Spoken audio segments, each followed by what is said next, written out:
Hello and welcome back to our lessons online. I am freshly back from England, still feeling a little jet lagged.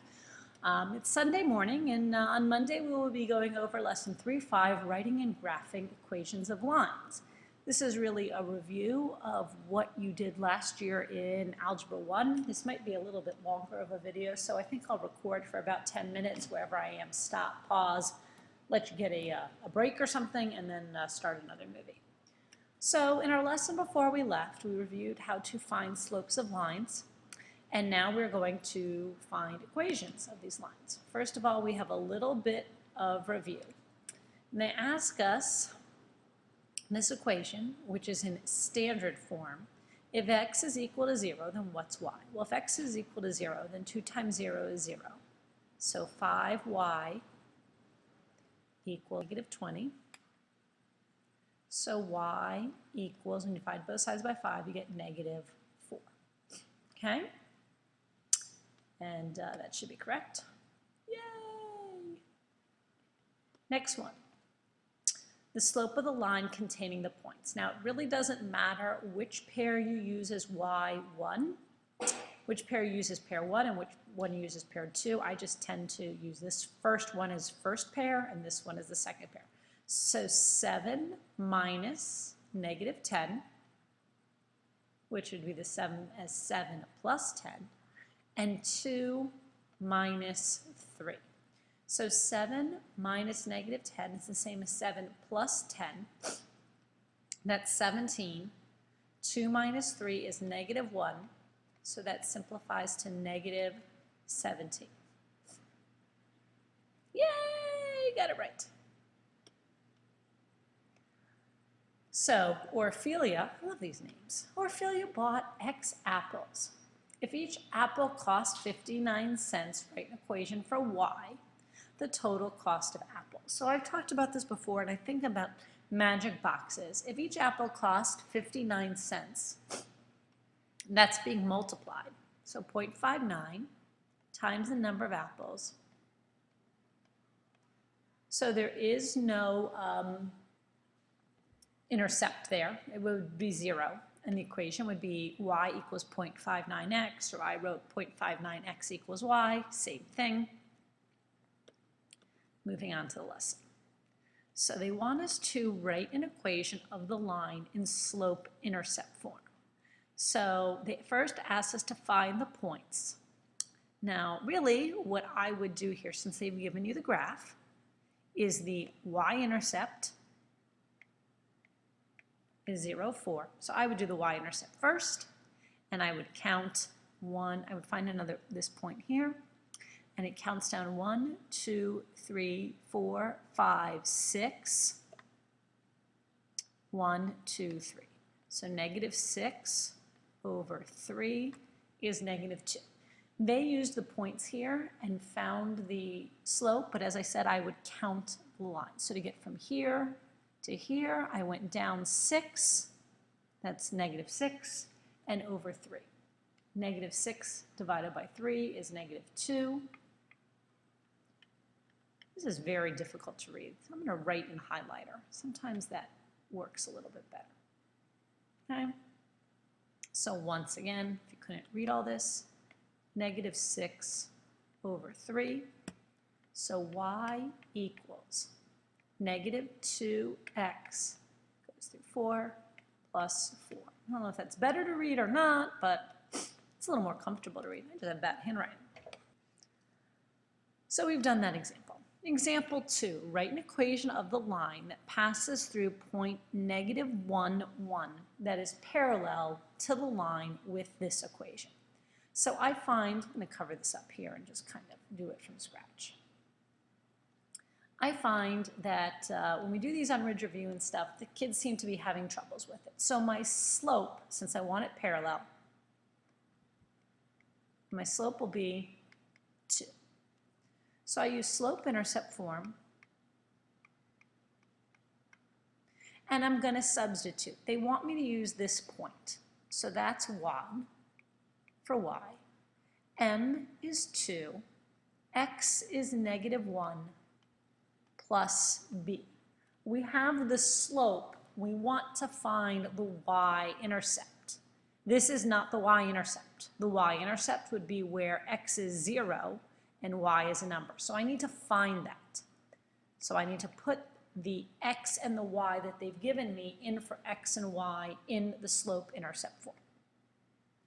So 2 times -1 is -2 plus b. I'm going to add 2 to both sides. b equals 3. So to write it in slope-intercept form, y equals 2 as my slope, and in this case, my y-intercept would be 3. Okay. See if we did that right. We did. And notice in this one, it just happened that my y-intercept was the opposite of the y-intercept. For this equation, that just happens to be coincidence. The other thing I could probably do, let's try this, is I could probably, with this information, write it in point-slope form. Have a point and have slope, and I should be able to move it to standard form. So y minus y1, which is 1, equals 2 times x, 2 for the slope, minus 1.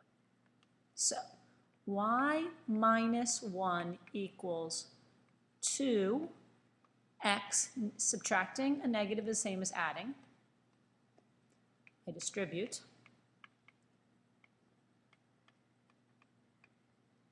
Correct? I add 1 to both sides.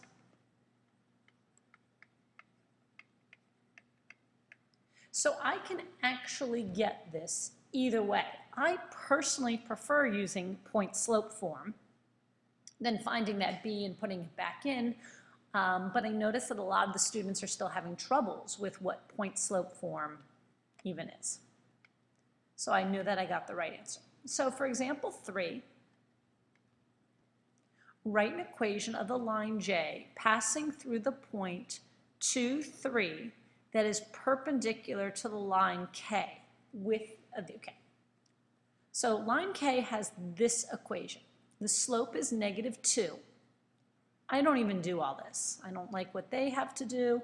I go ahead and just find the negative reciprocal, which is +1/2. Shouldn't really be equal to, but you get the point. So now I'm going to have a slope of 1/2. Once again, I prefer using point-slope form. Y minus 3 equals 1/2 x minus 2. So y minus 3 equals 1/2 x. 1/2 of -2 is -1. I add 3 to both sides, and I get y equals 1/2 x plus 2. Let's see if it's right. They went ahead and used the point-slope form. The slope-intercept form. I used point-slope form. But either way, we get that it's 1/2 x plus 2. Once again, you'll notice in this one, they have the same y-intercept. They actually intersect on the y-axis. That just happens to be coincidence in this problem. There's some odd coincidences in these problems, and I just want to make sure that you don't take that weird coincidence as being part of the rule. So let's go through and let's do our guided practice for examples 1, 2, and 3. I'm then going to stop recording and do a separate video of the word problems. So write an equation of the line and graph in the graph at the right. Well, once again, I can see that the y-intercept is -1. I go up 1, 2, and over 1, 2, 3. So that's a slope of 2/3 x. And I think that should be right. Let's see. Yay, it is. So write an equation of the line that passes through, -2, 5, and 1/2. There are a number of ways to do it. You guessed it. I'm probably going to use point-slope form if I can. First of all, let's find the slope. 5 minus 2 is 3. Negative 2 minus 1 is negative 3. So my slope is negative 1. Now, I love point slope form. I know you're catching on to this. You can use either point. I'm going to use 0.12 because they're both positive. So y minus 2 equals negative 1 times x minus 1. Y minus 2 equals negative x minus 1. I'm going to add 2 to both sides. Y equals negative x plus 1. Oh, look at that mistake there. Did you guys catch it in the video? Negative 1 times negative 1 is positive 1. Positive 1 plus 2 is 3. Okay, didn't get 100% on today's guided practice. Let's see what question number 3 is.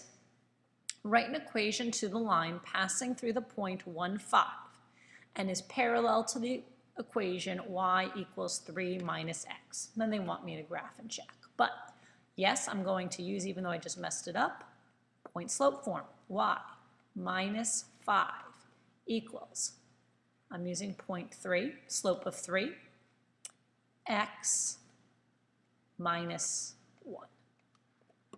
Y minus 5 equals 3x, whoops, don't mess up that sign again there, minus 3. I'm going to add 5 to both sides. Y equals 3x, negative 3 plus 5 is positive 2. Ooh, phew. Did that one correctly. Let's see what we have next. I think there are a number of word problems. Oh, you know what? Let's go ahead and do number 4 before we cut off this video. How do you know that x equals 4 and y equals 2 are perpendicular? Well, basically, x equals 4 is, I always have to think about this. So wherever x is 4, that's a vertical line. Not a function, but a vertical line. And y equals 2.